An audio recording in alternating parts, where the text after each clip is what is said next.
सही ढंग से अगर तफ्तीश किया जाए तो दूध का दूध और पानी की पानी सबको सामने उजागर हो सकते हैं। बंगाल में ऐसा कोई हिम्मत वाले नहीं होते हैं जो बिना सरकारी मदद कोई हिंसक घटना को अंजाम दे सकते। जब खासकर न्यायपालिका के लोगों को इस तरीके की दुर्व्यवहार और अमानविक तरीके से जो हरकत किए हैं, इसके लिए निंदा करने की भाषा भी मेरे पास नहीं है। जितना निंदा करना जाए वो भी कम होगी।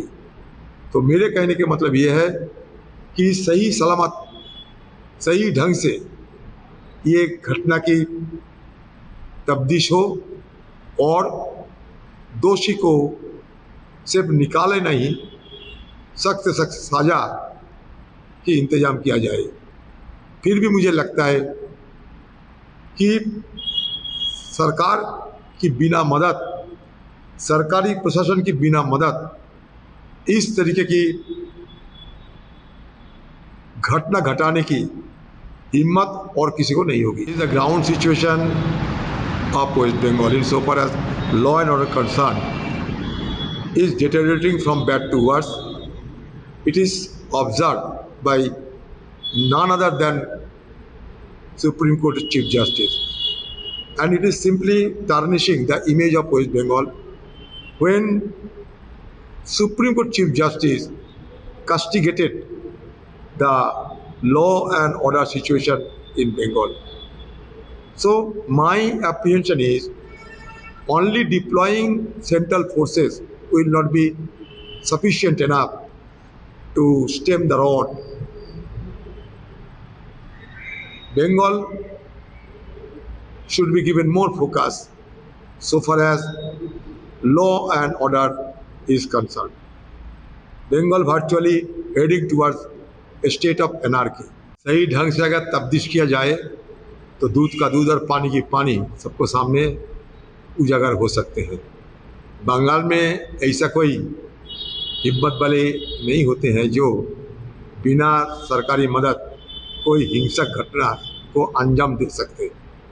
जब खासकर न्यायपालिका के लोगों को इस तरीके की दुर्व्यवहार और अमानविक तरीके से जो हरकत किए हैं, इसके लिए निंदा करने की भाषा भी मेरे पास नहीं है। जितना निंदा करना जाए वो भी कम होगी। तो मेरे कहने के मतलब ये है कि सही सलामत सही ढंग से ये घटना की तफ्तीश हो और दोषी को सिर्फ निकाले नहीं, सख्त से सख्त सजा की इंतजाम किया जाए। फिर भी मुझे लगता है कि सरकार की बिना मदद, सरकारी प्रशासन की बिना मदद इस तरीके की घटना घटाने की हिम्मत और किसी को नहीं होगी। The ground situation of West Bengal in so far as law and order concern is deteriorating from bad to worse. It is observed by none other than Supreme Court Chief Justice, and it is simply tarnishing the image of West Bengal when Supreme Court Chief Justice castigated the law and order situation in Bengal. So my apprehension is only deploying central forces will not be sufficient enough to stem the rot.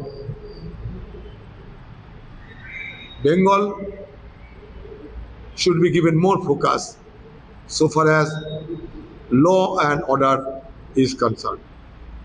Bengal virtually heading towards a state of anarchy.